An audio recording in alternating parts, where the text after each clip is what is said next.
online. So I can see Richard and Kevin, and obviously Gerald's also there.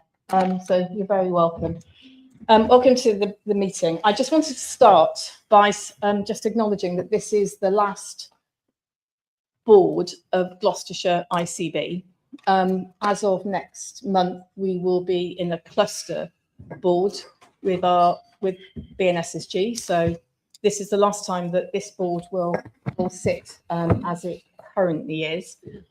And I just wanted to take the opportunity to say thank you to everybody that has contributed over the years since we were established as an ICB, particularly to our partners who have consistently supported this board and the work of it and the work that we've tried to do for the people of Gloucestershire. Obviously, we will continue to have partner members involved in the new board, the new cluster board, but not at with the same number as here, because otherwise Jeff would be chairing a board that would have a lot of people on it. So I just wanted to say thank you to all of you for everything you've done and for your commitment and for your challenge as well as support, because I think although Gloucestershire sometimes has a reputation for being a bit enclosed, inward looking and a bit cosy, I know for one that we have had plenty of quite challenging conversations where people have not been afraid to do that and to challenge each other. And I think, but it's always been done in a constructive way and a way that where we are tried to keep the purpose of what we're here at the heart of what we've done, which I think is really important. And I'd also like to say thank you to the staff of the Gloucestershire ICB who have done so much to support us. So we've got Ryan, we've got Dawn, we've got Gerald, we had Rachel here earlier, and obviously we've got Mark here. We've done lots of meetings, including with Christina, where we've planned the agendas. All of this work would not happen without those individuals. The minutes wouldn't be taken, the meetings wouldn't be planned, the venues wouldn't be done. We wouldn't have, you know, the coffee and the tea and the sandwiches when we do have a lunch beforehand. So I don't think any of us underestimate the amount of work that colleagues have put into making sure this board runs as well as it can. So thank you from me and from the board for everything that you've done. Obviously, we'll look forward, and I'll come back. We can come back to that at the end. And there's, you know, plenty of things to do. Looking forwards. There's a couple of other things I just wanted to say at the very beginning. The first one is to I think we should note and mark with some respect Dame Rennie Fritchie, who died recently. Baroness Ritchie was did a huge amount of work for many people in Gloucestershire. She chaired the Together Trust. She also chaired Health Authority. She was the Chancellor of University of Gloucestershire. She was a friend and mentor and a supporter to literally thousands of different people. I remember her years ago when I worked in Gloucestershire Royal, a particular, very special person, and I think she will be greatly missed by many people. Hopefully there'll be some form of formal celebration of her life, which those of us that are in and around Gloucestershire and can remember or worked with her will be able to be involved in. So I just wanted to make that point in the public part of our board. And I also want to use this opportunity to welcome Dame Jill Morgan, who is sitting there. Many of you, well, you'll all know Jill, obviously, everybody I think does. And Jill was recently appointed as the regional chair for the South West. There are now 7 chairs of the 7 regions across the NHS in England, and Jill's been appointed to the South West one. So I just wanted to say congratulations and to welcome Jill, and to say, is there anything you would like to say to us, Jill? Yes, I look forward to working with everybody. I think the role has got all sorts of interesting things in, but at the heart we'll be developing strong and vibrant relationships with the chair and the non-executive community. And we're already looking for a date to bring chairs together to have those conversations. Second thing I think is really important is helping to shape the regional approach to the 10-year plan. And I think that's a two-way thing, helping shape our thinking regionally about what we need to do, but also I hope being a strong and advocate for the South West in national conversations, because the South West is different in some ways, not in every way. 80% of it the same as everybody, but we do have 20% of things that need to be different. And I'm in the process of setting up, and Gloucestershire will be the same as anywhere else, meetings. I've said to chairs I'd like to meet people in their natural habitat, a bit like Attenborough. So actually having a conversation in people's own organisations about what chairs want from the role, because there's an opportunity to shape it. But also what's really important to them, what worries them, what are the things that you never get if you read minutes and things like that, and have those sorts of conversations. So I'll be seeing a lot of you through those conversations over the next few months.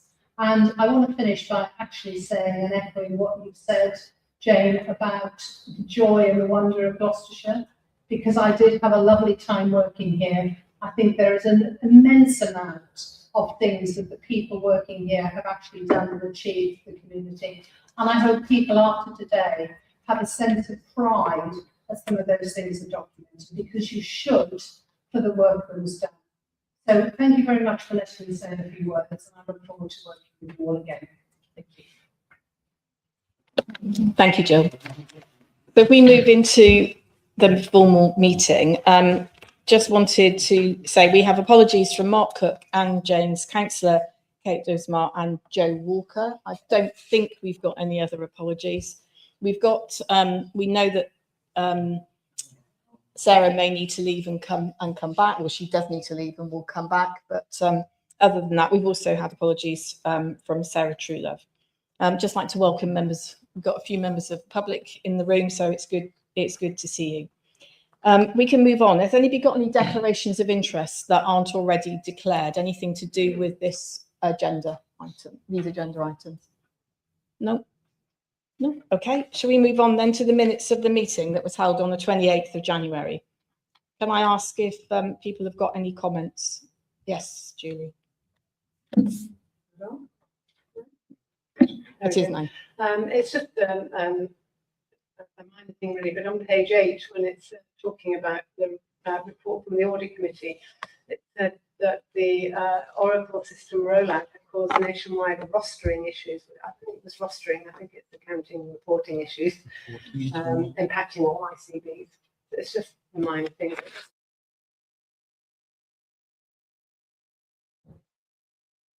I just have one, I just second point. Well, that's the point. It's just like planning meetings were scheduled for mid-February with both BNSSG and Oxfordshire, mainly on Friday. And I think that is that both Oxfordshire should be Gloucestershire, I presume. Yes. Yeah.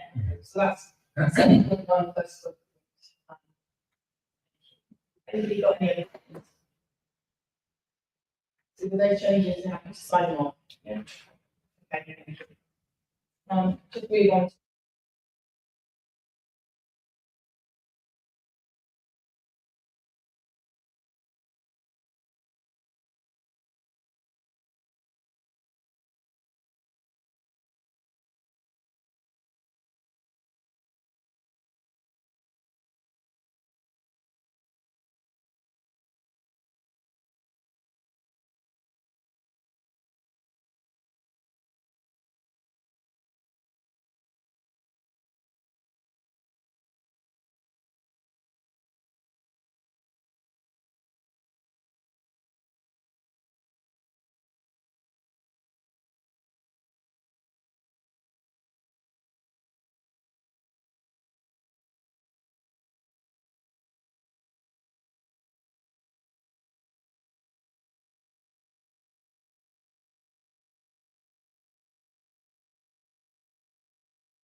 Yeah, future board development session.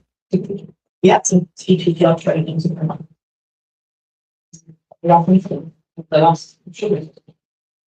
I want. So I'll have to sign them. Yeah. Similar. Okay, so we'll need to pick that up as well in terms of what happens going forward. So obviously the EPPR will need to be looked at across the whole cluster board. Thank you. Okay, we move on. We've got one question from a member of the public, which I think I'm handing to you, Shane. Yes, thank you, Chair. So I'll read the question and then read our answer. Obviously, both will be published on the website. So the question is submitted from Emma Glee. The question is: Gloucester Hospital NHS Foundation Trust suspended planned home birth on the 17th of November 2025, citing staff pressures. Freedom of Information responses from the Trust indicate that the Trust has significant underspend in its maternity staffing budget. The home birth suspension risk assessment is still going through governance processes before finalisation. And the Trust reports no recorded AEQIP supervision or reflected governance documentation relating to maternity staffing safety for several years. The Trust has also stated that demand for home birth locally is approximately 6 visits per month, raising the question of whether alternative safe staffing models could have been used. Independent midwives are registered professionals regulated by the Nursing and Midwifery Council and have been contacted by other NHS trusts across England to provide continuity of care where services face temporary staffing gaps. Given the Integrated Care Board's responsibility for commissioning safe maternity services, could the Board please clarify: number one, what oversight the ICB exercised over the decision to suspend planned home birth services? Number two, whether the ICB reviewed or approved any risk assessment prior to the suspension decision? Number three, whether the ICB considered using independent midwives or other alternative commissioning arrangements to maintain service provision? And number four, what action the ICB has taken to ensure that service decisions comply with statutory duties under the NHS Service Act 2006, including the duty to involve the public in service changes. And clearly we will present on the website the full response, but actually for the purpose of today's record, read the full response. The decision to suspend the home birth service temporarily was made following safety concerns raised by midwives and a robust risk assessment. This difficult decision was made after careful consideration to ensure the safety of women, birthing people, babies, and staff. Trusts are the main operational unit of maternity and neonatal services in the NHS and the employer of most staff. Trust boards have accountability for perinatal oversight with a statutory duty to ensure the safety of care. Gloucestershire Hospital's NHS Foundation Trust discussed the need to suspend the home birth service and the reasons for suspension, along with sharing the risk assessment with the Director of Nursing from the ICB, who is the senior responsible officer of maternity in the ICB. Suspension of home birth service has been discussed by the ICB and Trust in the ICB Perinatal Quality and Safety Group and in the local maternity and neonatal sickness. The risk assessment has now been published on the Trust website. Whilst women and birthing people have the right to choose when they give birth, the provision of home birth services is contingent on availability, service capacity, and ultimately safety. The Trust continues to review a range of options, although contracting independent midwives involves complex legal, financial, and insurance considerations. Independent midwives need to work with the Trust's guidelines and governance processes, so it is vital that these are all in place to ensure the service is safe. The ICB has been working with the Trust to develop plans to recommence the home birth service, looking at a variety of potential solutions. Although the Trust cannot offer home birth at this time, midwifery-led care remains available in Stroud Maternity Unit and Gloucester Birth Unit, both offering calm, homely environments. And then finally, with regard to legal duties, the legal duties on public involvement. The main duties on NHS bodies to make the arrangements to involve the public are set out in the NHS Service Act 2006, as amended by the Health and Care Act in 2022. NHS organisations should involve people and communities throughout the full commissioning and service delivery cycle, from planning and design through implementation and review. Temporary changes are permissible without prior involvement, but such involvement is not reasonably practicable. Suspension of home birth service is a temporary change based on safety concerns. Gloucestershire County Council Health Overview Scrutiny Committee (HOS) was advised the temporary suspension of the service at the earliest opportunity by the Trust and continues to receive regular updates. Thank you, Chair. Thank you very much. And as you said, that will be that response will be sent to the individual and also published on the website. If we can move on to the next section, which I think is going to be a slide presentation. One of the things we felt was important was that we took this opportunity to look back on some of the things that the ICB and its partners have been able to do since the inception of the ICB in July 2022. And we wanted to just wanted to flag some of the successes, some of the things that we'd made, where we'd made a difference to the population, bearing in mind that the aims of the ICBs were to improve health outcomes, to improve equity, to use do things with the best value for money. Go on to the next slide, please, Ryan. And we felt, although we completely accept that there is always more to do, and we may not have achieved everything that we wanted to, we have made some considerable progress in improving the health of people that live in Gloucestershire. So on that basis, I'm going to hand over to Mark, who's going to take us through some of those benefits and some of those positive outcomes. Thank you. Thank you, Chair. So as we've said, we wanted to spend a little bit of time just looking back over the last few years and pulling out some of the highlights. I've tried to stick within the 5-slide rule, so it's hopefully an overview of the achievements that we've delivered collectively in Gloucestershire. And I think what I would say is, whilst we're framing this from what the ICB's achieved, actually, I don't think there's anything in here that the ICB has delivered on its own. It's always been about delivering in partnership with others. I'd be interested in thoughts from the board at the end on whether there's some of your reflections of achievements over the last few years. Of course, that isn't to say that there aren't things that we still need to focus on and address, and you'll hear later on the agenda around the 5-year plan, that we'll talk about some of our ongoing focus over the next few years. But we just want to take a little bit of time to reflect back on what we've achieved collectively in Gloucestershire over the last few years of the ICB. So we go to the next slide.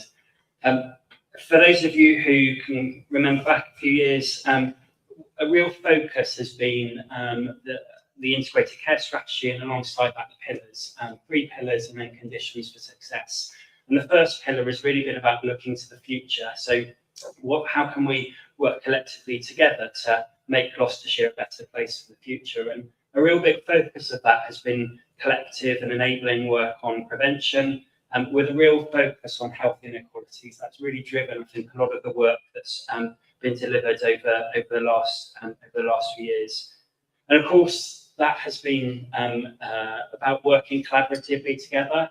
Integrated locality partnerships have been a real key focus for us in Gloucestershire, about how do we work collaboratively with our partners within localities to help make Gloucestershire a better place for the future.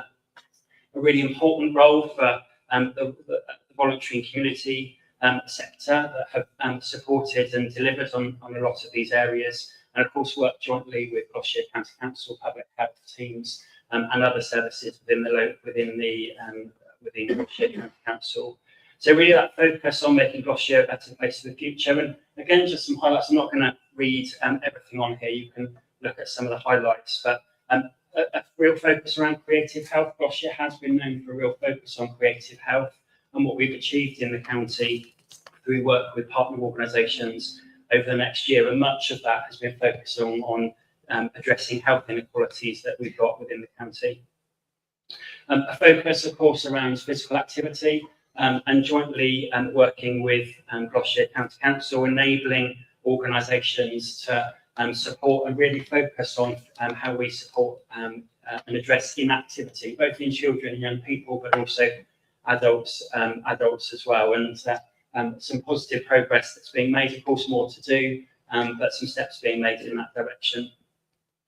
Many of you will be aware of the 3 exemplar themes that are a real focus within our integrated care strategy. So addressing smoking, hypertension and employment have been a real focus for all partners over the last few years. And some highlights up there around the work that's been undertaken with partner organisations, as well as within general practice and primary care, to look at how we can improve and address some of those areas, working closely with patients themselves as part of that.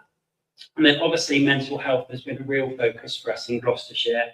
a big focus both nationally but also locally here on early intervention, on prevention, and some of the aspects that different organisations are taking forwards around things like Young Minds Matter, so proactive work in schools to support children and young people at that early stage. So pillar one really has been for us in Gloucestershire that focus on the long term. What can we do now by working collectively together, by enabling organisations such as the voluntary community sector, such as local councils, to support that preventative work. If you go to the next slide. So pillar two has really been about focusing on transforming what we do. It's really been, I think, the engine room around how do we work collectively together to transform and improve health and care services for patients and the public. And of course, much of this has been, all of this, but particularly this area, has been undertaken both with those that are delivering health and care services, but also patients and the public who are receiving health and care services. A big part of that focus, as many of you will be aware, has been the work on Working as One, so our urgent and emergency care programme over the last few years. And it has been, I think, testament to all organisations that have really been coming together to look at how do we work collectively, both to support people in their own home where possible, to ensure that when urgent care is needed, that people are supported effectively, but also how we're enabling people to supporting them back into their own home and supporting them through reablement and other areas as we go forward. And some of the sort of headlines from some of that work is up on the slide. And I know this board has had discussions over the last few months around the research position that we just had on. And I think probably some of the work we've done here has been a testament collectively to where sort of positive position, I guess, that we've been in over the last few months through winter. More to do, of course, and a big focus for us going forward, but positive to look back. The other aspect that's been really important for us in Gloucestershire has been our clinical programme approach. And many of you will be aware of the work around respiratory, around eye health, around cancer screening. It's really been a real focus for us in Gloucestershire about how do we work collectively together, taking that clinical programme approach to improve outcomes for people. Some of the headlines around some of the lung, for example, our lung cancer screening programme that's been launched, a real focus on how do we address and seek to reduce health inequalities and seek to improve health outcomes for people. And some of those outcomes have been recognised in other areas as well, as I said, around things like respiratory and eye health and other programmes that we've had. Go to the next slide. And of course, whilst we've had a focus on the long term and a focus around transforming what we do, we've also needed to have a focus on actually how do we ensure that we're addressing the issues that we face today. And again, that's been through hard work of different organisations coming together. So balancing the focus on the long term with addressing today what's important to patients and the public. Obviously, a big focus of that has been the work that has been happening in general practice. And I think testament again to the hard work in general practice and in primary care around the levels of satisfaction that we're seeing in primary care and general practice. And that is against a significant increase in appointments that general practice has seen over the last few years. So again, that has been a real focus within Gloucestershire, is how do we support and enable general practice and primary care to deliver excellent services for our patients and the public.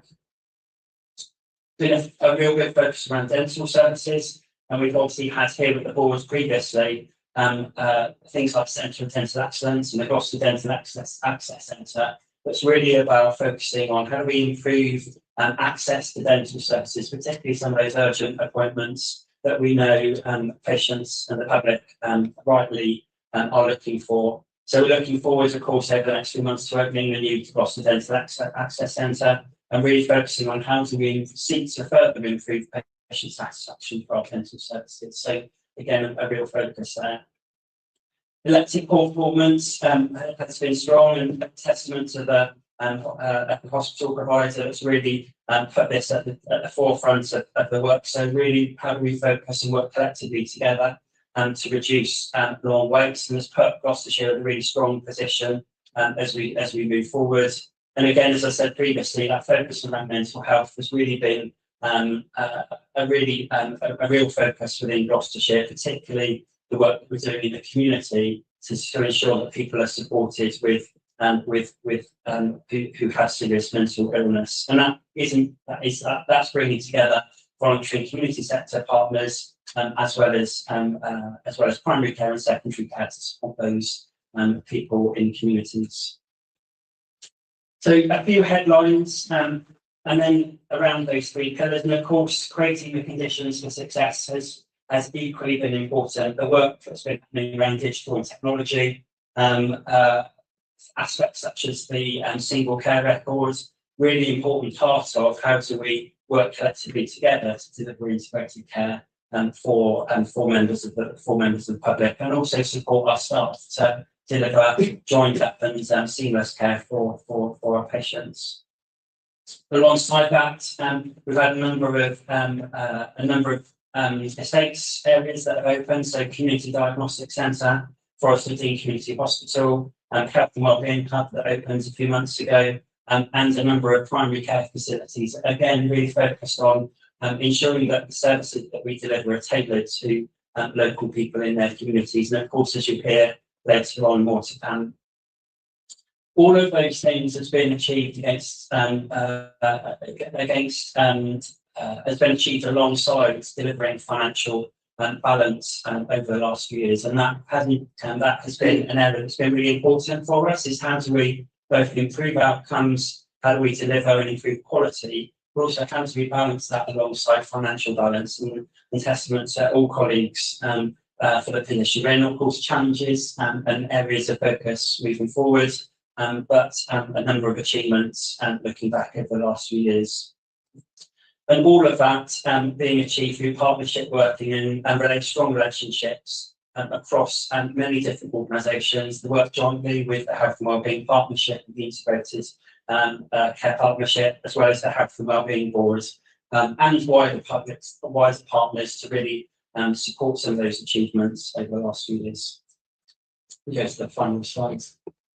So looking to the future, you'll hear later on the agenda around the 5-year population health and strategic commission plan. There's obviously more to do, lots of achievements, but more to do over the next few years, and some of that you'll hear later on. And I think collectively together, our focus remains on making Gloucestershire the healthiest place to live and work, where there is health, where there's equity in life chances. That focus on health equity and addressing health inequalities across the county really will remain a real focus for both the new ICB but also partner organisations.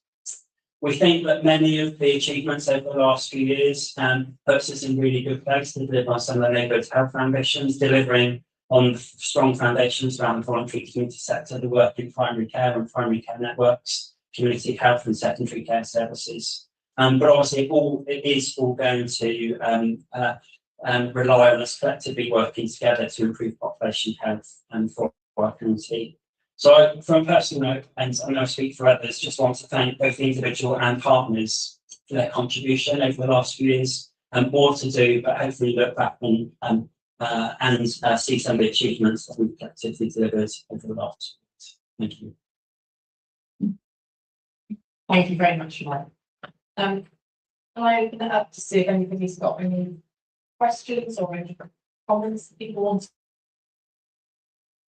to make? It's going to be just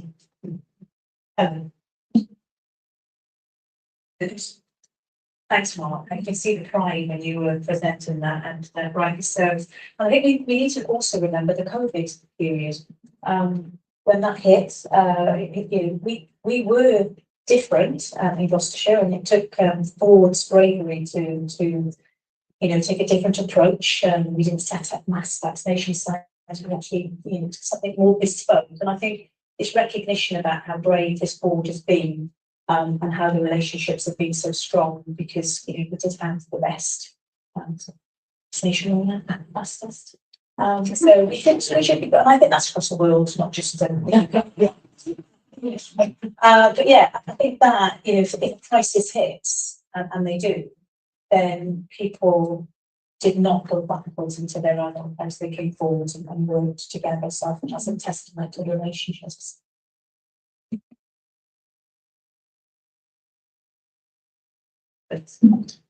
So absolutely right to recognise the period in the last 4 years. There's always a risk that that feels like a full stop, and I think you need to look at it back in the comma, because I think quite a lot of what you said in terms of relationships, partnerships, and working together in Gloucestershire for stuff that we need to fix in Gloucestershire will continue as well. So I think we just need to remember that it's a comma and there's more to be done as well. Yes, I completely agree. And as I said, I think it's at the beginning, this is not about just giving ourselves a big pat on the back. This is very much about having just looking back at what has been achieved, but recognising there is more to come. And learning from what's worked, and then thinking about how we can then take that forward into the new world of strategic commissioning, etc. But actually, how do we continue to develop those things? Because our objectives are still the same.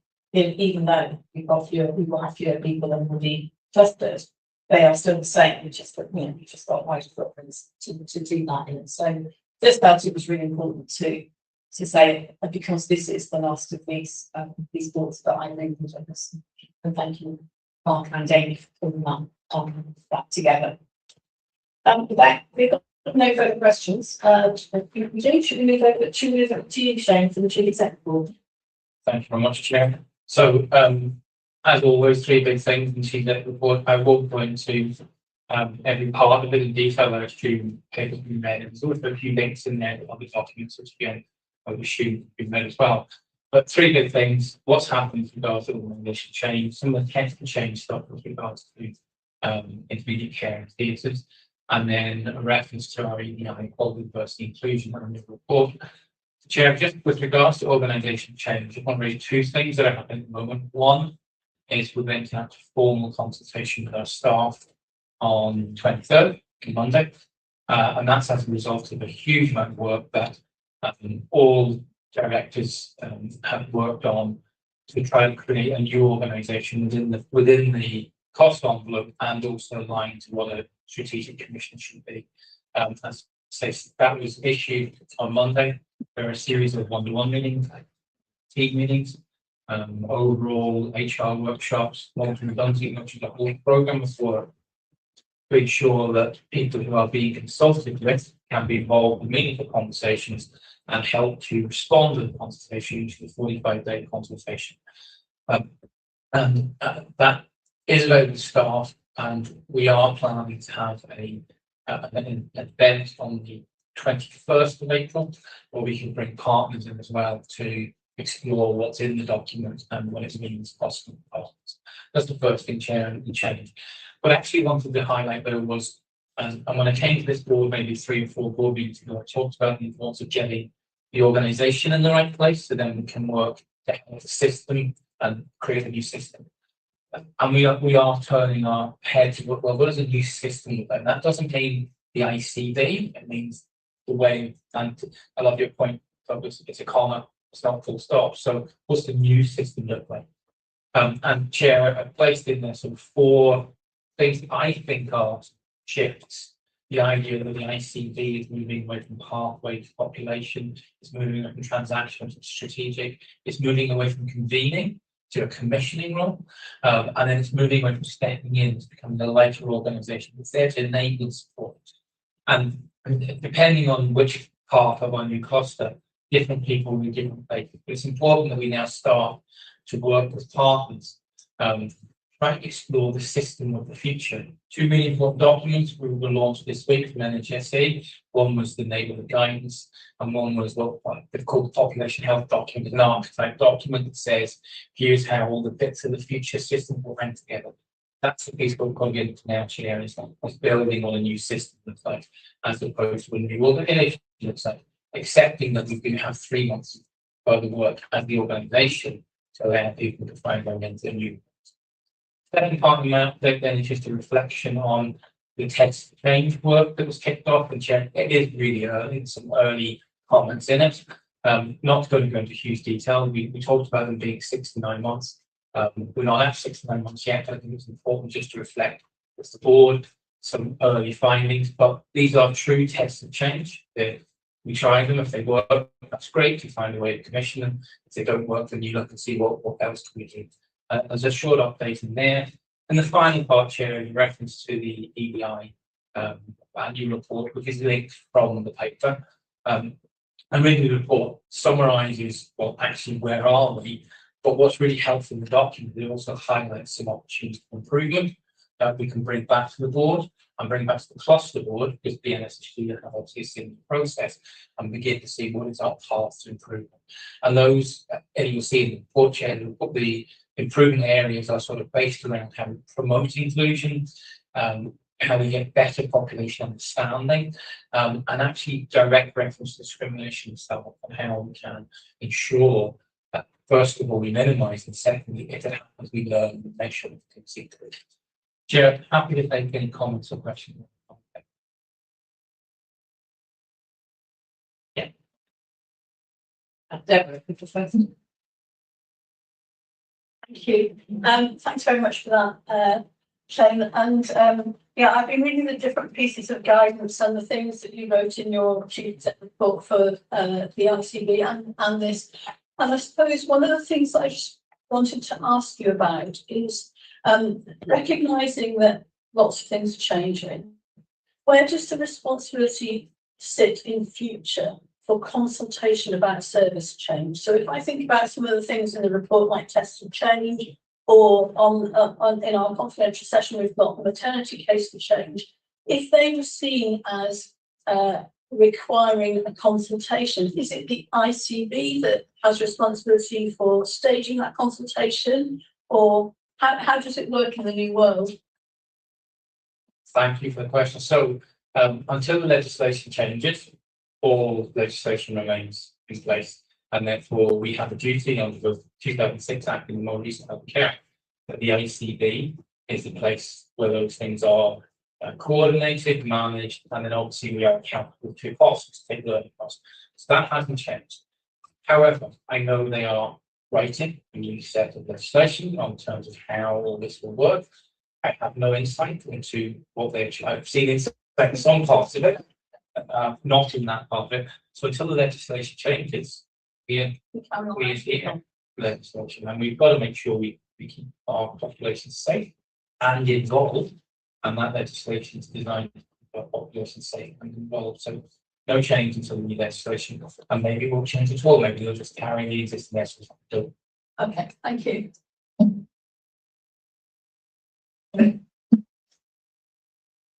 Yeah, thank you. It was a question about the 4 shifts, really, and particularly the first one about shifting from disease pathways to neighbourhood level population outcomes. And I was trying to get my head around how that would happen in practice. So would that mean that you would be commissioning, say, with acute trusts on a neighbourhood basis? Or how would that happen in practice? Thank you, Joe. That's the $1 million question. Okay, so the document will suggest that as we mature, we would identify key outcomes for our population, and then we would commission from, as it's been referred to, an IHO, Integrated Healthcare Organisation. That's down the line. So we would commission from somebody on behalf of the population to research, and then it would be through a negotiated process with that person how they can do so. But it is there as we will commission for the outcome. The application comes from them, not us. In other words, the ICB is not holding the ring in design pathways. The ICB is commissioned for outcomes, and the provider, who may well in a subcontractor, a neighbourhood, a multi-neighbourhood, that group will be responsible for design, not the ICB. And the reason why I say over time, and it's a $1 million question, is that I don't believe as of yet anyone has quite worked out the mechanics of this. And there's lots of conversations. You may be aware there's a big development program coming for strategic commissioning. There's further guidance coming for strategic commissioning. So really over the next year, I don't imagine there'll be major change. We're getting ready for change. But I think the document is clear. The end game in line with 10-year plan is that ICBs will commission for outcomes and providers develop a response to that and actually responsible for managing those challenges.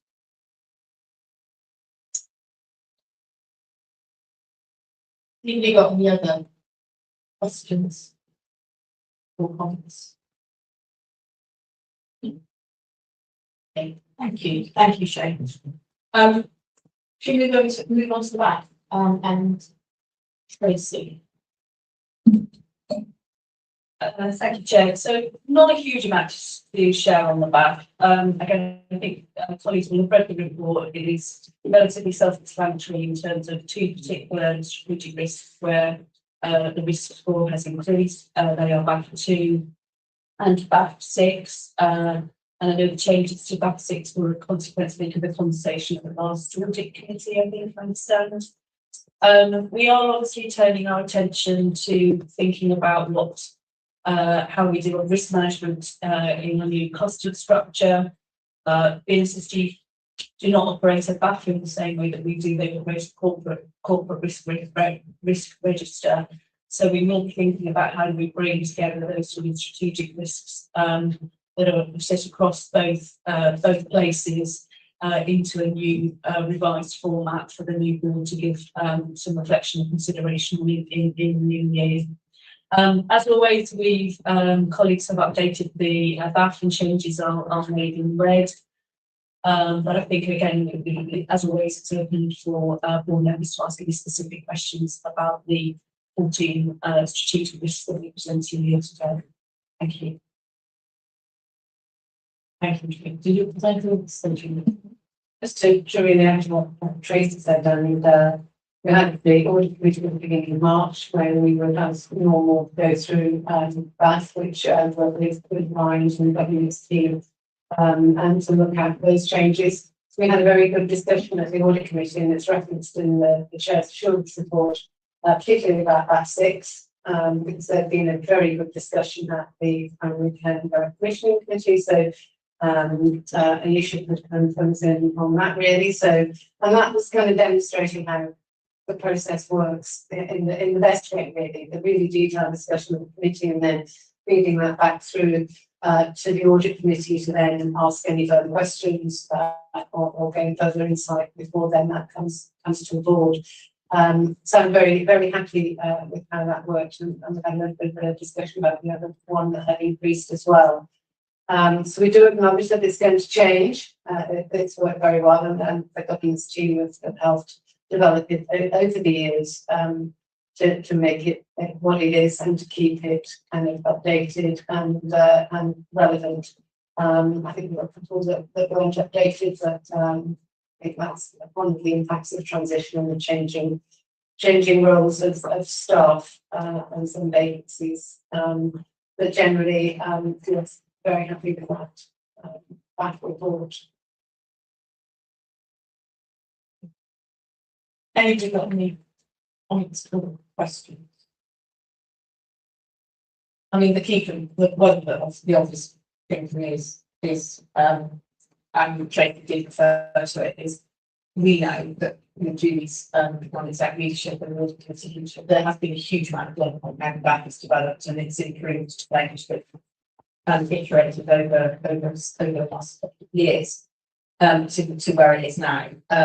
It doesn't mean that it's the only way you report these sorts of risks, but it would be interesting to work through how we take the learning from what's happened in Gloucestershire with what happens and has been happening in BNSG, and then thinking about how can we make sure that we look at the risks across both ICBs in a way that is meaningful, for everybody. So I think then it would be interesting to see what comes out and how we develop either this one or BNSGs into whatever the future looks like.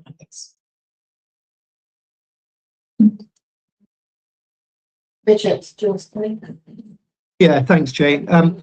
Sorry to ask a bit of a technical question, but I was a little confused on Bath 6, whether we were saying that it was the impact that was going to be greater or the likelihood. On the scoring, it looked like it was the impact we were saying, but the sort of narrative sounded a bit likelihood. Could we just have clarification on what was intended?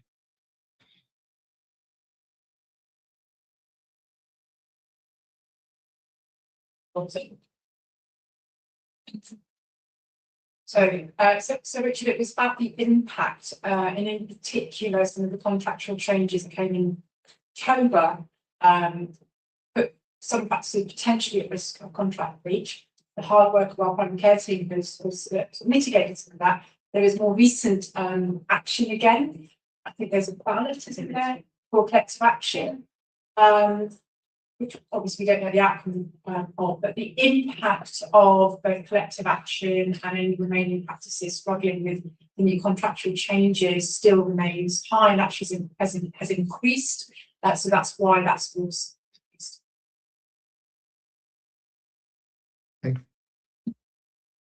Does that make sense? Does that help? I think so, Jane. I'm slightly wrestling with what's changed in terms of the impact. You know, is it more people affected? Is it the scale of the impact at the surgeries, as opposed to the possibility that it might happen? Sorry if I'm being daft. Yeah. It was. I think there is. I think the recent cost changes will have a disproportionately high impact on some of the practices in terms of income. Right, yeah. So that's the February changes, isn't it? And the referendum vote ends today, so we should know more. But the impact is great because it's a different thing to what happened in October, and there may be a larger financial impact on some practices. Thank you. Okay, can I suggest that we pick this up outside and maybe give you a bit more detail of how that decision was taken to increase the impact risk, and then maybe give you a bit more background. Yeah. Okay. Is that all right?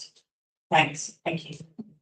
Any other questions on? Thanks, Jane. On no problem. Any other questions on that?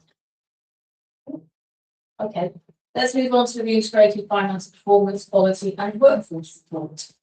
So this came out slightly separately. It was a subsequent email for those of you that looked at two different emails. And we've got, well, it will effectively be Tracy doing two value and then facts. So shall I hand over to Tracy first? Thank you. So again, I was I've read the report, but I think there are probably some highlights worth to drawing your attention to. So just to kind of carry on really the theme around primary care, you will see from the report about the high volume of activities delivered by primary care in January. So 410,000 appointments in that month. So significantly above operational plan assumptions. We know that there is a big focus, obviously, nationally around improving access to primary care, and with a huge amount of pressure that has placed on providers as they seek to address those minimum access standards. But again, a really strong performance from primary care in Gloucestershire. I think it's also worth drawing attention to as well around community pharmacy provision. And again, you'll see that there's been an increase in patient consultations across a range of nationally commissioned pathways. And if we look at the position compared to the position last year, again, we can see that activity has grown in magnitude of about 46% compared to last year. You'll see the report has also highlighted again, and I think it draws on some of the legacy of the conversations we were having earlier about our approach to COVID and the vaccination programme. And that continues to this day, I think, to reflect about how we perform around vaccination now and the COVID booster uptake and indeed flu uptake. And you'll see that we have been ranked second nationally for the COVID booster programme, placing that, and for the flu uptake we were placed amongst the highest performers in England. So again, that's really excellent performance. Just wanted then to draw your attention as always to urgent and emergency care. Colleagues will be aware obviously about we've faced quite a challenging winter period with a series of bed closures related to the tower programme. So against that context, I think it is really worth highlighting the improving UEC performance. We know there is still much more work to do in this area, but we are seeing a much improved position around ambulance handover delays having reduced, and to the point, in fact, that we've got one of the strongest positions now in the Southwest in terms of provider performance. And this has also been helped by continued reduction in lengths of stay, with long lengths of stay continuing to decrease. We know we've got more work to do, obviously, around delay-related discharges, although they are stable. Again, there is still not quite where we want to be. From an elective point of view, you'll see that RTT performance has stabilised, and we are on track to meet a year-end target of 72.6% of people being treated within 18 weeks. Again, obviously, we know we've got much more to do, plus some really strong performance over 52 weeks, with an expectation that GHFT will have eliminated all over 52-week waiters by the end of March, other than where kind of national shortages is impeding delivery in that space.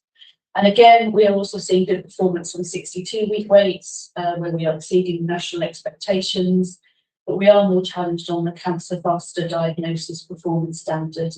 And we've seen some particular challenges around in skin services and in breast services, but additional capacity has been implemented to support recovery between February and April. And then finally, just in terms of diagnostics, since August last year, we have seen a continued reduction in the overall numbers of patients waiting more than 6 weeks for a diagnostic test. As at the end of January, 19.16% of patients on this were waiting more than 6 weeks, which is an improvement on the position from the previous month. Within that position overall, we are, there are still areas of challenge, particularly in endoscopy, echocardiography, and CT. And the report summarises and outlines some of the additional investment plans for the coming year, and some of the actions to support recovery across those areas. I think probably those were the main areas that I really wanted to highlight from the report. But I think overall, a strong position and improving position within the performance report. There wasn't anything particular I wanted to draw out from the workforce section, other than to highlight that I think I mentioned last time we have been selected as a Workwell site, and that builds on some of the work that has already taken place in BNSSG. And we will seek to, we put in an outline plan for how a Workwell option might play out within Gloucestershire, and how it might sit alongside some of our existing services and arrangements, and particularly working really closely with the employment and skills hub. But I think that's all I probably wanted to highlight from a people and workforce perspective. So that's what I now hand over to Raghu, if there's anything much to draw out from the policy side. Thank you. I say, I do this on behalf of Marie, who's not able to come today. So some key achievements here, completed the Section 31 actions, and that have been submitted to CQC. I'm pleased to say that there's not been any IPC outbreaks probably in January. We continue to be aware of the improvements we made, the standardised 2120 offices, and that has continued to go with our interventions and our face-to-face related places. We are focusing on maternity, touching on some of these issues, including the administration of the home birth.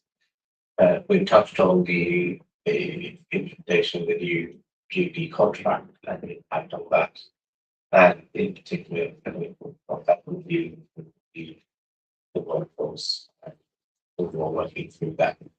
I just want to briefly mention about mindful health, and we are planning a new housing notification, which will also need to make sure that we've got adequate provision of the registration. Working on that, to take any questions. Thank you. Both of you.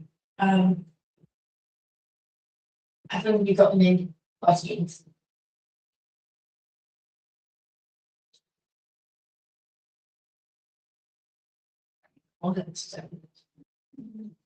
There's usually much more chance. I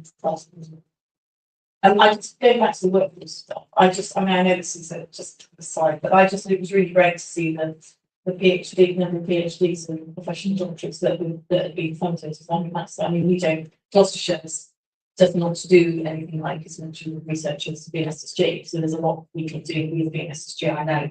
But I just think it was really great to see that that we are investing in the future for people to really learn to develop academic skills to do things. So I think that's really positive and constructive. Not a lot of people don't necessarily think that's important.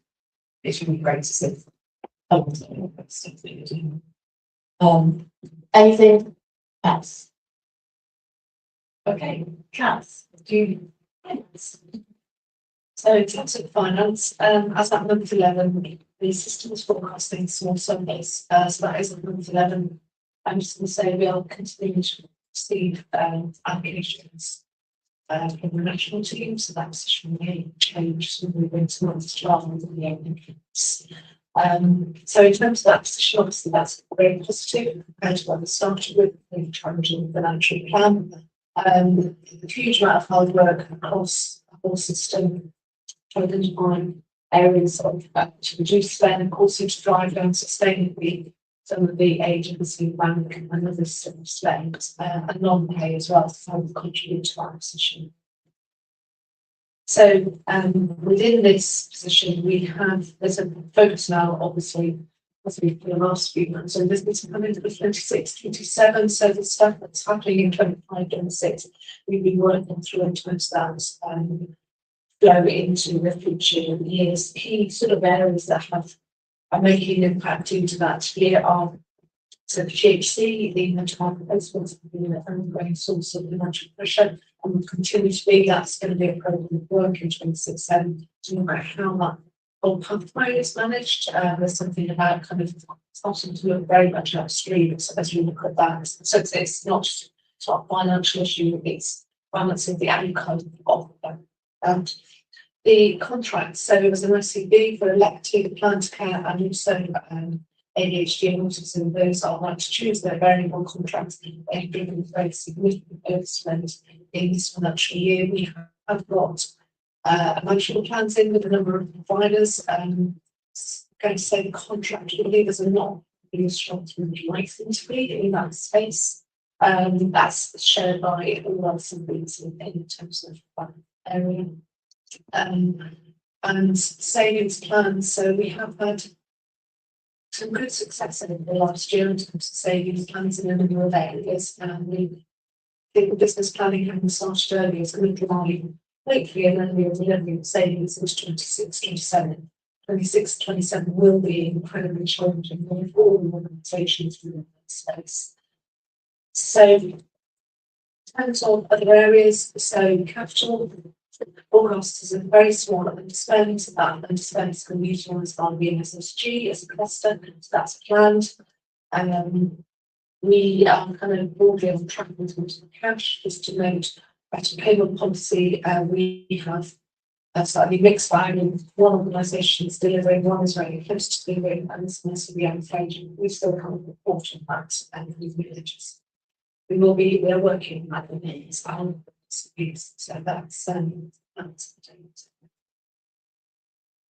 thank you. Is there any other questions? Joe. That's not really a question, but I just want to congratulate all the organisers on the work they don't forget to get this. It's easy to store sources into earlier in the year, the larger spend that were being talked about. I just think it's really fantastic to get to this point. Thank you. We take over. I think on top of that, as the audit committee, the introduction of the new system for the beginning of October is still causing huge, which are being mitigated and managed by the finance team. And it has been, I think, a very challenging time for them and during the year because of its impact on reporting and budgeting, forecasting, and all of those things, and including the payment practice code. It's affecting every ICB in the country. It's not just us. So I think it's just to say, well done to the finance team for having to work through that on top of what would normally be a challenging year anyway, and with the year end coming up. So we discussed that at the audit committee and the impact of that. And I just like to say well done. Thanks, Jane. Anybody got any other comments or questions? No? So no, just add to the congratulations and recognition of the amount of work that people have put in to be able to get us to where we are. Exactly. Yeah. Everybody's had to work really hard to get there, and it's good to see people trying to pull together to be able to do that as a system. Thank you. Okay, we now need to move on to the ICB constitution and the transition terms of reference. Both of these have been updated. They're updated with track changes, so it's easier for people to read. So if we start with the ICB constitution, this has been updated to reflect the changes made to the executive structure and the executive director. It's been aligned with the NSSG one, so we have a similar, we will have the same constitution across the two. I think it's been approved by NHS England, but we do need board approval for that. So can I ask first if people are supportive of the changes to the Gloucestershire Integrated Care Board constitution, or if you've got any questions about it? Nope. Just one point, Chair. I'll update it in close board on the transition committee, but I just wanted to say, having been chairing the transition committee, the vast amount of work that everybody here and in BNSSG is doing towards the reorganisation. It's phenomenal, really, the amount of work that's going into it. At the same time, it's delivering performance like we've just seen the same in BNSSG. So a big thank you to everybody, really. It really is quite staggering that people can keep their focus and momentum at such a difficult time. So yeah, really well done. But I thought it was worth mentioning. Thank you. I think that's it's really important for people to hear. I think so. Really appreciate that. So can I ask? Can we approve the constitution first of all? Yeah. Okay, thank you. And secondly, the terms of reference for the transition committee, that effectively has been updated to reflect the changes to both non-executive directors into the cluster board, but also the executive directors, so they're all members. So are you happy to approve that too? Excellent. Thank you very much. The next one is the audit committee delegations. So we've been asked to complete approval to delegate authority to the audit committee to approve and sign on the annual accounts and the annual report. I understand this follows the process that is actually already happening in BNSSG. So Kat, is there anything do you want to update it, or should we take it as read and ask more for their thoughts? Okay. I didn't mean to steal your thunder. So are people happy to approve the delegated authority to the audit committee? Yeah, and you're happy to receive it? I will object. And Jane, just to say, we've asked Julie to stay on as an executive director until June, until the end of the reports go through, to make sure we've got that continuity, because we still have constitutional responsibilities as two boards. And I think for Julie to continue to do that would be extremely helpful for us. She's happy to do it, so thank you, Julie. Excellent. It does make sense to have that continuity. So yeah, brilliant. Thank you, Julie. Okay. Next item is the 5-year population health and strategic commissioning plan. So we've you'll have seen it. It's nothing to read. Well, we'll have been signed it in the pictures and font, but it was really good to read. And I'm going to hand over to Thank you very much. You've done a lot of the work on this on so over to you to present. Thank you. Thank you. Yes, and thank you to Dr. Amy and to other colleagues from around the system that have been involved in this. I'm just going to say something by brief context. Amy's going to talk a little bit around how we've shaped the plan and the content of the plan. And the ask today is for formal public approval of the plan. Obviously, you've all seen this already. So obviously we're bringing it to request formal public approval before we publish the plan externally at the end of this month. You'll all be aware, of course, that with the changes to ICBs, part of the role is the development of a population health and strategic commissioning plan that sets out our commissioning intentions and our future plans as we go forward. The plan very much that you've got builds on the work that we've been doing in Gloucestershire over the last few years, but describes our focus on improving population health and health outcomes for our population in Gloucestershire as we move forward. We've, as many of you will be aware, we've submitted the draft plan to NHS England in February, and as I said before, required to publish the plan by the end of March. We received yesterday formal endorsement from the Health and Wellbeing Board. So again, asking for you today to approve the plan. Then you'll talk a little bit around how we shape the plan and a little bit around the content, and then open up to questions after that. Thank you, Mark. Yes, so very briefly in terms of what's gone into the plan. So first of all, we have responded in the plan to the National 10-Year Health Plan, and that's including our local approach to making those 3 shifts of sickness prevention, acute community, and unlock to digital.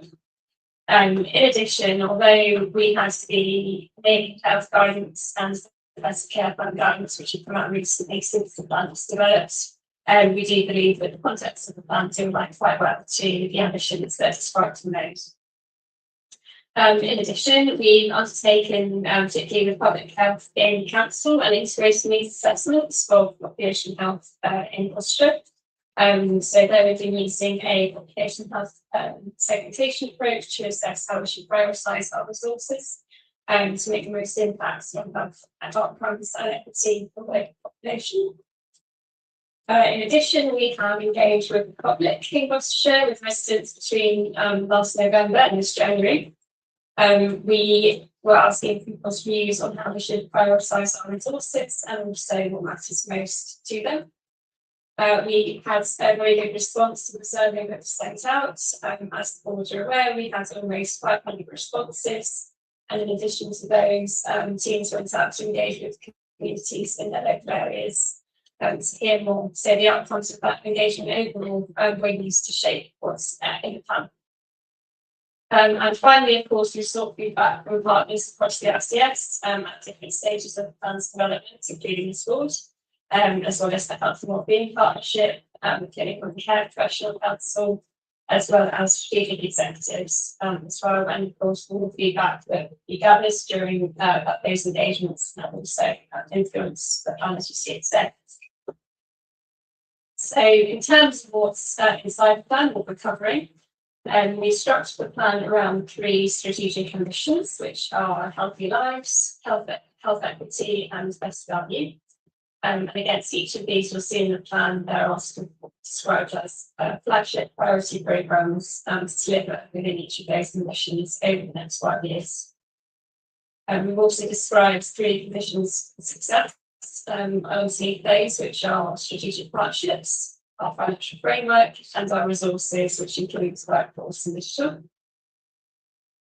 Then within our strategic commissioning work in the description of the plan, we've said that we're going to be focusing on some key priority population groups based on needs. And these include older people living with frailty, people living with long-term health conditions, and as well as people with mental health needs. The bulk of the plan, as you see it, contains our commissioning intentions, and these are within 4 areas. So number 1, we have helping people to stay healthy at home. This describes our focus on prevention and healthy living. In particular, working with BDCSE sector and wider partners is going to be essential, especially in this area, the NHS can't deliver that alone.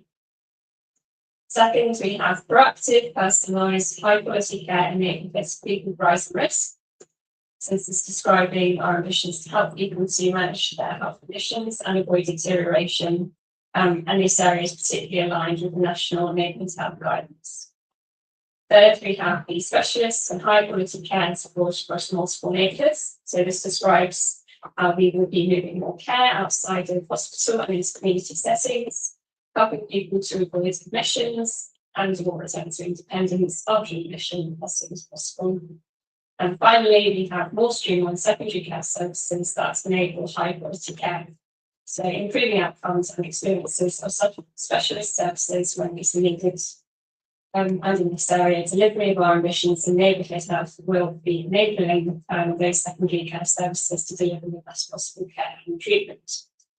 So overall within the plan, we're following the principle of local where possible, centralised where necessary, which reflects our commitment to deliver services that are close to where people live, where it's possible, and where we do so. So as Mark said today, we are asking the board to approve the plan for publication by the end of the month. And also just to say that obviously this is the Gloucestershire plan for this year. It's been aligned with colleagues' plan within the NSSG. And next year, obviously, we will be the new organisation working on a single plan for each year. Thank you very much. And I know people have had an opportunity to both work on this, but also to review it at various different times. But can I firstly ask if anybody's got any questions or comments or queries that they have? Comments or queries that they have. It's a common question. It was nearly an impossible task. It was a very fixed period of time to deliver a plan for the next 5 years. Whilst all the organisational change was going on, be able to coalesce around our partners and develop something which is not only just coherent, but actually it's very exciting. Being honest, the coherency is one thing, but actually you can read it and go, yeah, I want to be part of this journey. So can I just say a massive thank you, because Chair, I know of other systems, and this isn't the kind of product that other systems have been able to produce. I think the work that you've done here is super, so thank you. I'm probably a bit biased, but I would agree. I do think that it's a really nice read as well. And I know this is partly the way comms have done it, but actually it's not just the content, but it's just the way it's been set out, the way the pictures are, and considering people have done that at the same time as they didn't deal with all of the changes that we're facing, and bringing partners together to actually do this as a plan is really good. So thank you. Richard, would you like to? I was going to ask if you wanted to say anything, so very handy. Well, Jane, I'm going to slightly echo what Shane's just said. It's a fantastic piece of work. I think what really stood out for me is both the continuity that came through in it from the stuff you've been talking about over recent years, but also the clarity of ambition that you're setting for the future, and some of the really tackling the thorny issues like how the money will move and things like that. And as Shane said, it's not perfect in the sense that you had limited time to do this, but I thought it was a really positive piece of work, something really valuable for the system to work with. And I know colleagues here are very grateful for the effort the team have put in. Thank you very much. That's really good to have the team here. So thank you, Richard. So can I ask for approval for the plan? Yeah. Okay, happy to approve. Thank you very much. And can I also just say thank you to Amy? And she's just told me this is her last week and she's about to move to work. I think County Council said so. Just good luck. Thank you for everything you've done. I'm sure you'll be really missed, but good luck for whatever you do next. I wish you all the best in the future. Thank you. Okay. Thanks. We've got the green plan next, which is also the first bit anyway, not rather the second bit, but the first bit was also really interesting reading. The second bit was held back, but that's just, I can say that. Other people might have looked to it, but I can say it.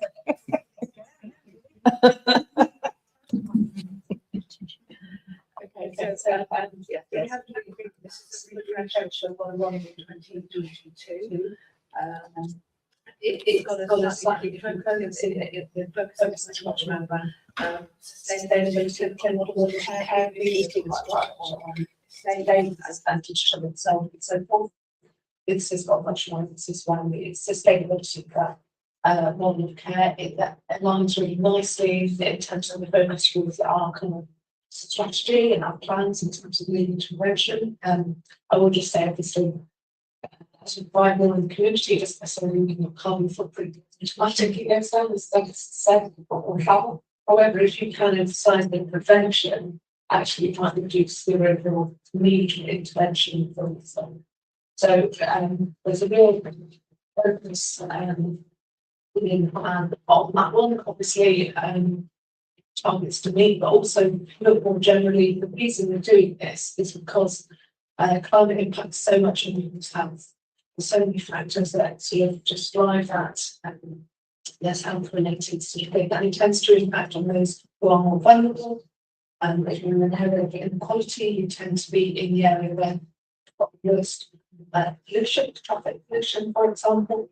So in Gloucestershire, the worst place is the avenue. Just second is kind of bottom street, which is an area of deprivation and inequality. So it's just kind of saying it kind of goes hand in hand with the areas we want to improve on. So it is kind of links hopefully to the overall strategy direction of so that's the green plan.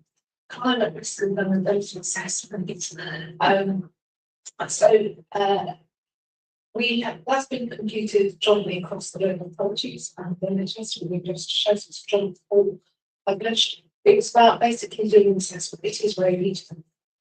There is an exact summary at the start. But just to pull that out, whilst we may think that we don't have masses of impacts, actually, surface water flooding is one of our biggest impacts. And just into Tewkesbury, and some nice photos came to see them on February this year. It's on Tewkesbury, and it's not just by the rivers, it's slightly broader as well in that sense. I think Gloucestershire ranks second in the UK for new open flood risks. It's kind of one of those areas. There's also things about heat and how we design things in the future. If we plant care units, how we design those so that you're not dependent on the conditions. You design them to be cooler or to be sort of warmer in that sense without this energy. Those are our most vulnerable populations as well. So in that sense, each organisation is going to have the impact on that. So what do we specifically need to do? What are the areas we need to do to get that as well? The NHS has been part around training staff as well within that section. So you can stop there. We need to take any questions. Really urgent answer. It has been a joint effort across all organisations. Thank you, Claire. Any comments, questions? I've gone really boring question given the content of the report. My question was just about the governance and what's in there in terms of the through section 12, because I just really wanted to know how would it be taken forward in the new ICB, and does that governance which is still apply as we go forward? But it is a really boring question. Sorry. No, it's very valid. So obviously, in terms of making this work, we want to be able to sort of make sure we're having the impact of the change. So we will be looking at the governance structure and saying what happens with the SSG, looking at and saying, so what needs to continue to happen in a system and what needs to come up to the cluster level. So I don't demonstrate that at all, but it is only well. Anything else? Relations? Absolutely, it's really good. It's terrifying, scary. But two things from my perspective. Firstly, the focus on the clinical aspect. There's some really good work being done in other parts of the country. So I know at Oxford University Hospitals first trust to in Europe to calculate the carbon cost of hip replacement. So things like that, are we looking kind of external as well to bring in learning from places that have already done some of that, especially around clinical sustainability? And then the second one was around value-based healthcare. So a lot of recent ways of looking at value-based healthcare, they include carbon cost as part of cost. So we've been able to link up when we look at outcomes and value, how we can build in cost of the environmental cost into that kind of consideration of value and outcomes as well. So just in terms of this, so this is the ICS plan, and each organisation has a specific plan as well. So each year can do a very detailed plan, that's the leadership and some of within each of those areas, they've got clinical champions who try that, who are looking at expanding as well. Some of those areas, so one youth events, which fall very much into change these kind of area, and we've got real set of clinicians are some of the biggest champions of this, I would say, and driving that. In terms of the value-based, absolutely yes, it's a level down on the value-based approaches and sustainability. Oh, really is much better in the business processes. We measure outcomes.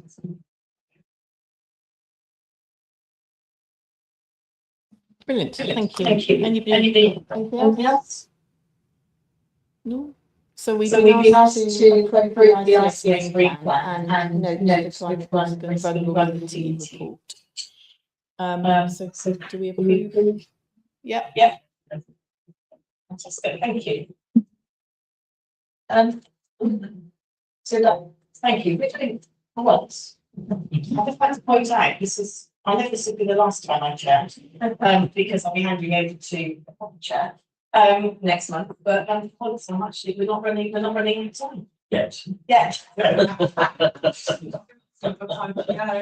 go. I will just cut people off over the next bit if they talk too long. I really think it would be great if we could finish early as opposed to right up against the wire. I know we've still got the other bit to go.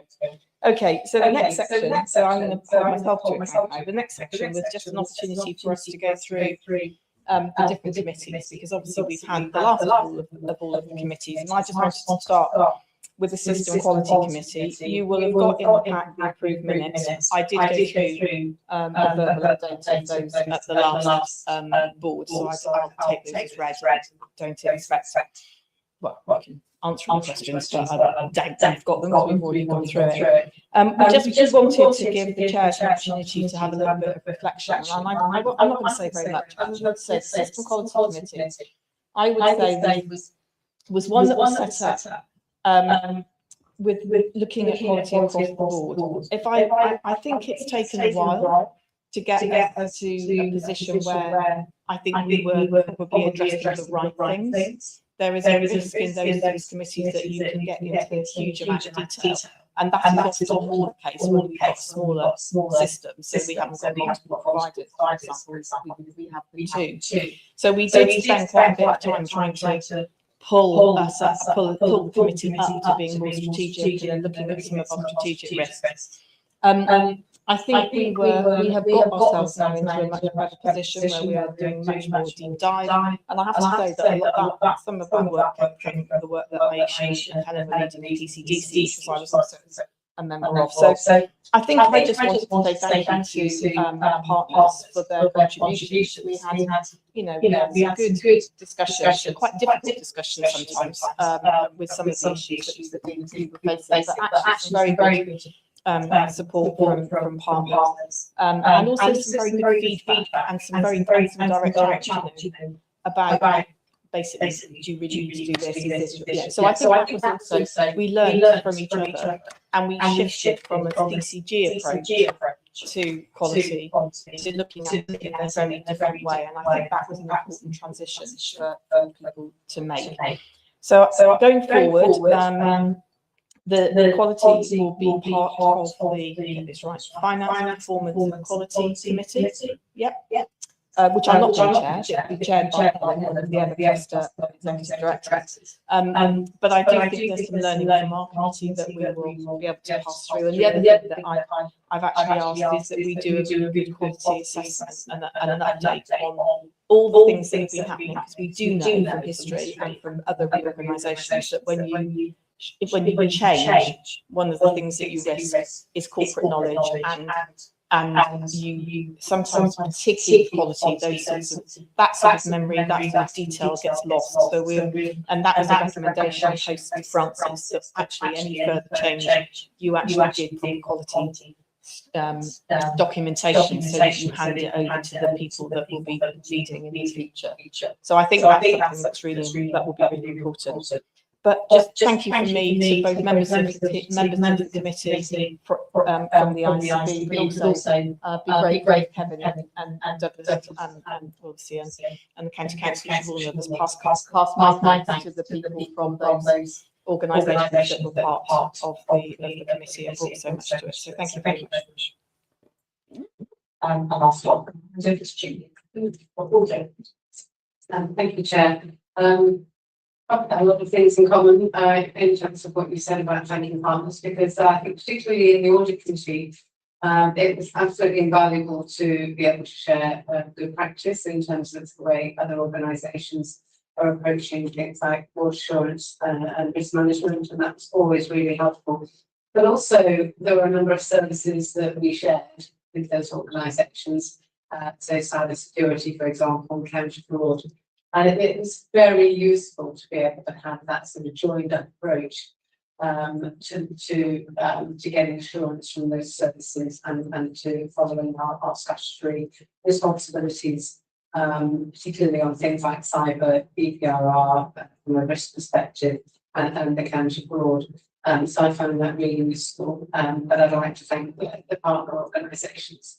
I'd also like to thank particularly Joe Bailey, who's the GP representative on the audit committee, and that worked extremely well because of the links with cyber security and information governance and all of those things. And to have Joe looking at it from that perspective as well, working closely with Paul and the information team. So that was very valuable, and Joe was very good at that, as Karen was. Before she left, and she was a member. I think the particular thanks to people like Marcia Gallagher, who was fantastic from the partner organisations in the early days when we were setting up the audit committee and trying to work out how we would work together as organisations and looking at this from a system perspective and not just an organisational perspective. So Marcia in particular was very, very helpful. And I think in terms of final thanks, we'll also be to the governance team. Christina isn't here today, but Ryan, Dawn and Joe have both been fantastic in supporting the committee in developing things like the risk management framework and supporting colleagues in the organisation in getting updates and doing training and one-to-one sessions with people on how to register risks and manage those risks. And then on the finance team through Kath, the support they've given to their aspects of the audit committee. Well, the other thing that was particularly useful was to have cyclical presentations from different teams in the organisation about their approach to risk management and how they're managing and mitigating the key risks in their areas. And that was really from a view so that they could understand what we were looking for as a board for assurance on risk management. And we also had the opportunity to have that conversation with them about what's really key to them in their areas that we needed to kind of be aware of. So that worked really well to get those teams in on a cyclical basis to understand what's happening in their area. And as well. So yes, thank you. Thank you.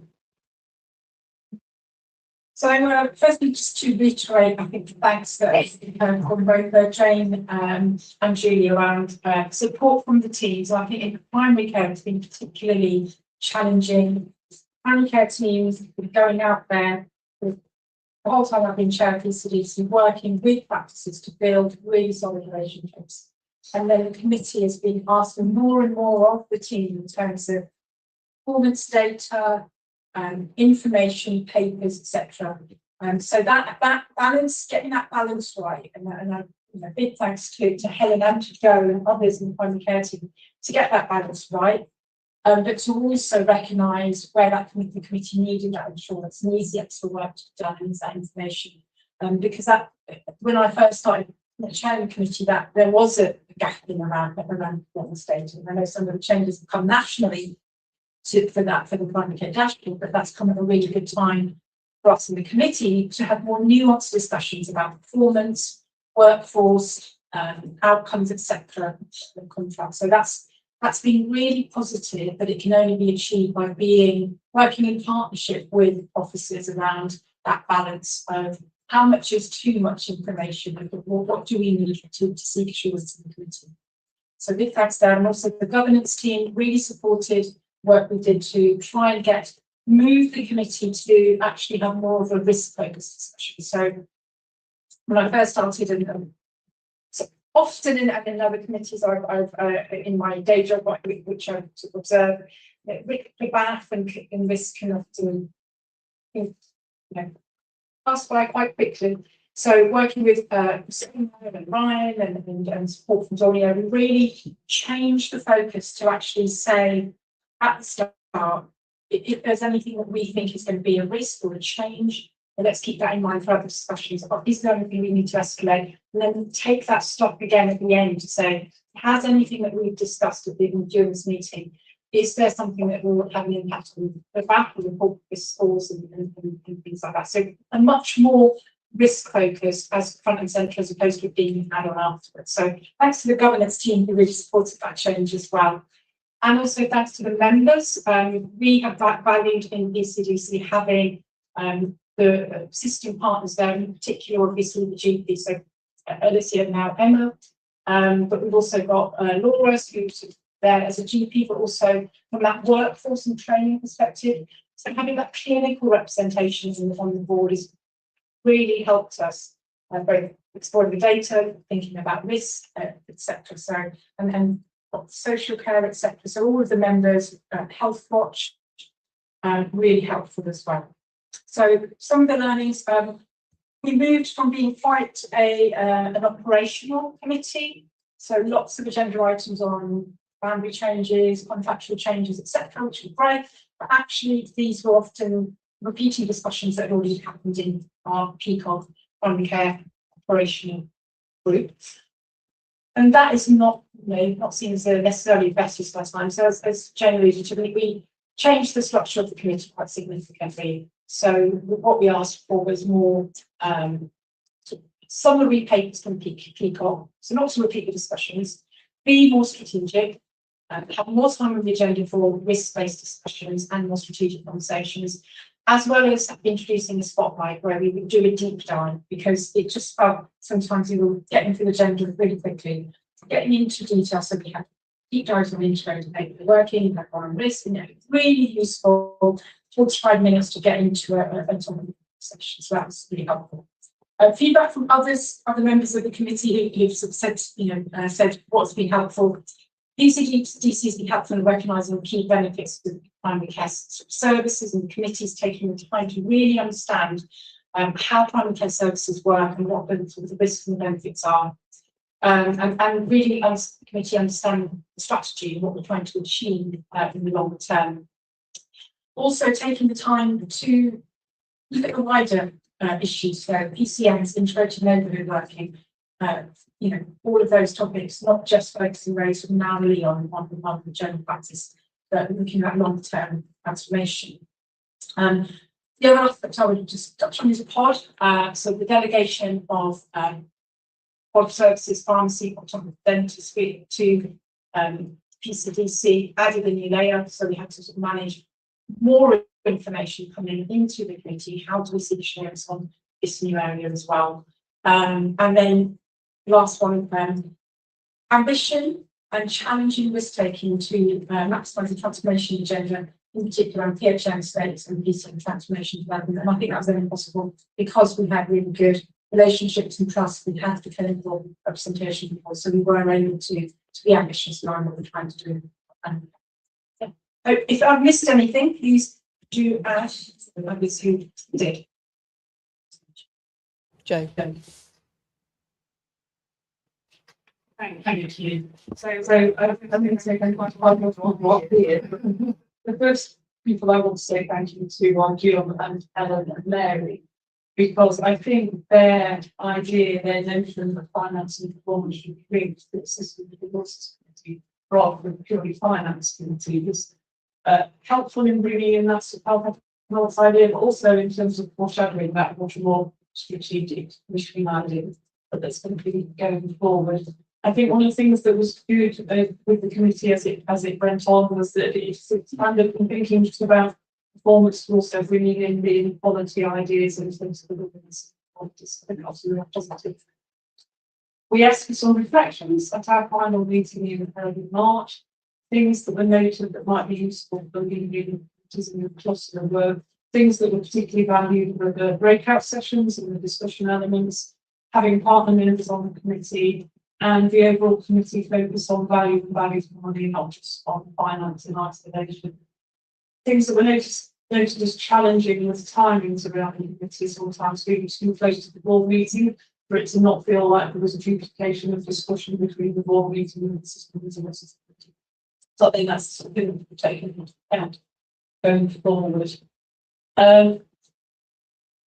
My thanks as well to some of the same people. I would particularly like to thank Mark for his insight and knowledge and help throughout the resources committee.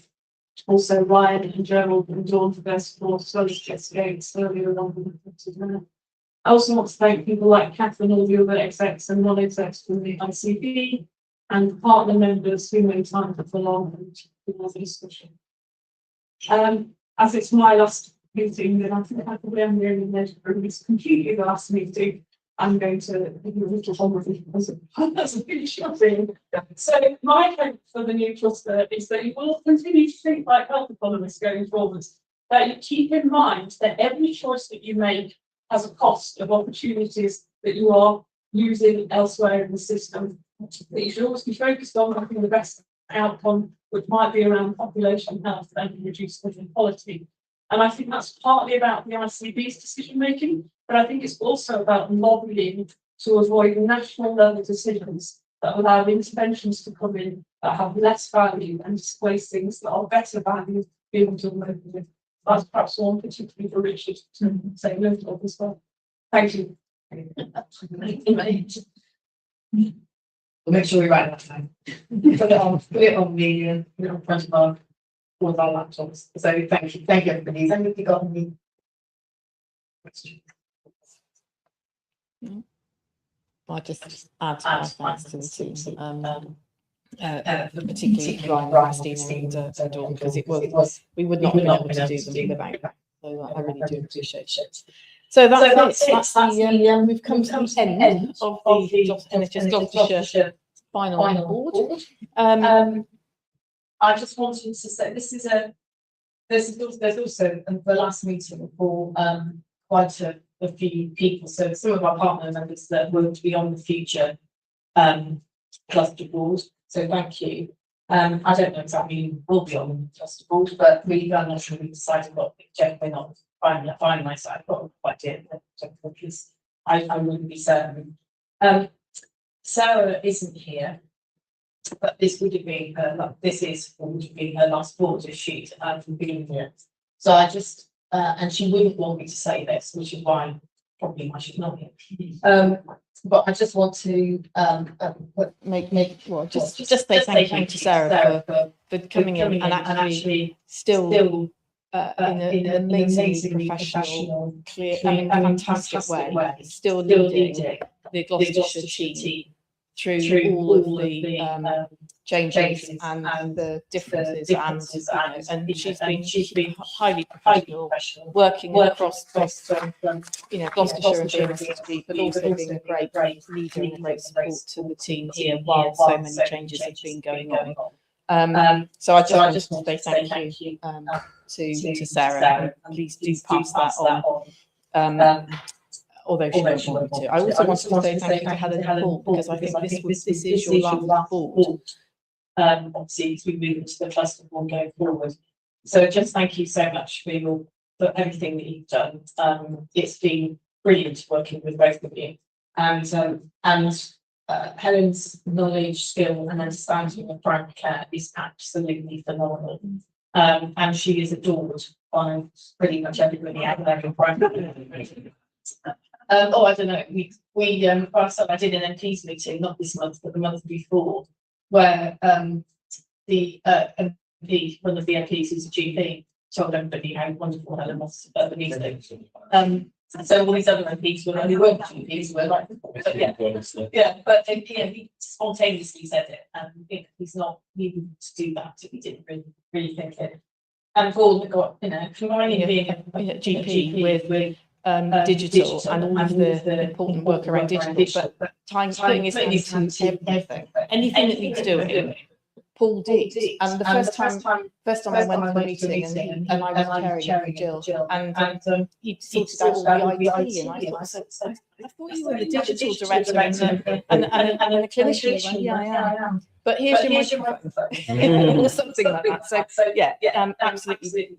Put your hand to everything. Joe, again, as you just said, this is your last board, but we've learned a lot, and the session that you and Ellen did on health economics will remain with me, and I think you're all about things, and you're really around making sure we're aware of the impact of the decisions we take, and looking at value is really important.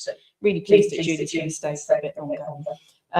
So I think the key for me is to say, there's a lot to learn from where we've been, what we've done, what's worked, what hasn't worked, how we can take that learning into what is in the future. And as Shane said at the beginning, this is not just about building a new organisation, it's also about building a new system and actually focusing on what we can do to improve population outcomes and improve equity, and do that by making sure we get value for money. There will be things that happen in BNSSG that are also really good.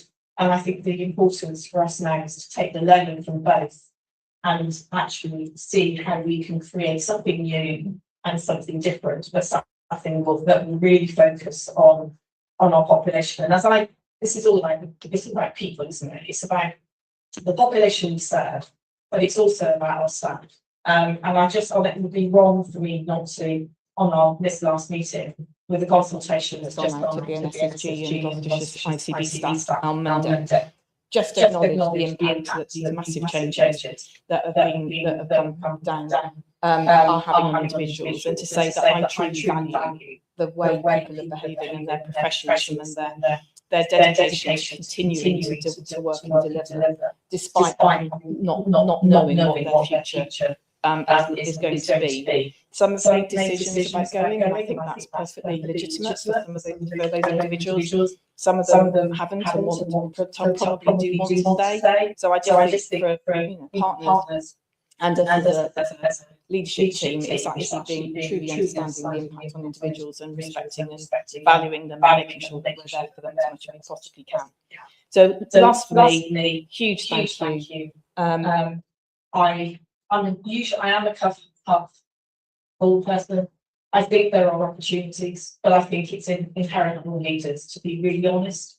And when we're asked to do something that is frankly not right, we need to be able to say that, or we need to be able to provide an alternative. On the other hand, it's our duty to also make the best of what we've been asked to do and turn it into something constructive and positive for our populations. And I think that's the skill that is actually quite hard to sometimes balance with.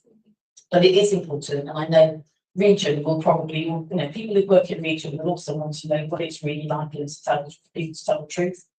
One of the things I've learned in a long career, working nationally as well as regionally and locally, is speaking truth to power is really uncomfortable sometimes, but it is actually the right thing to do in value if you live your values and you've got integrity. So it is really hard to do, but it's important.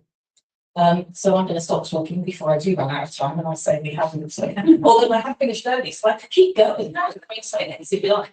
But Richard's got his hands up, so I'm going to finish with saying a huge thank you. But actually, also, let's be positive and let's look to the future and what we can do for our populations going forward, despite the way in which we're being downsized and what we've been told to do.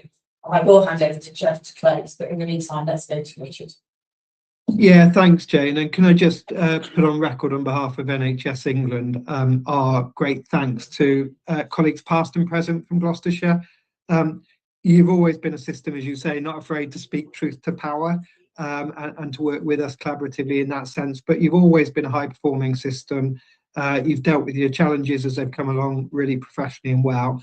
And I think yourself and colleagues can take great pride in what you've achieved. So just wanted to acknowledge that and really to wish the individuals, whether they're continuing to work with the health service, whether they're moving on to pastures new, all the very best for the future.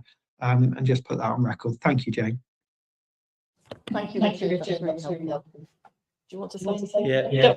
No, I will. Just first of all, none of us would have shown you where we are.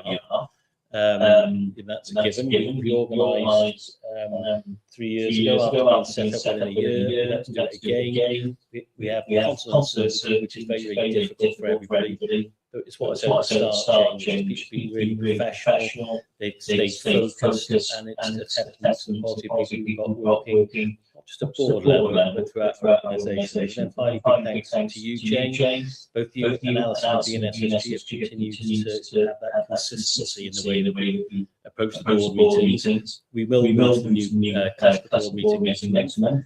And I'll talk about some of the closed board, but it's going to be a big entity in the first iteration. And whilst inclusive is a good thing, it does mean it's a more difficult meeting to be engaged in decisions. So we'll have to work through that. But we've been there before. So just finally, thank you to everybody. And those who are staying with us, thank you as well. Good luck with the future. And I'm sure you'll have a lot of exciting things ahead of you. Thank you. Thank you very much. Okay, so we are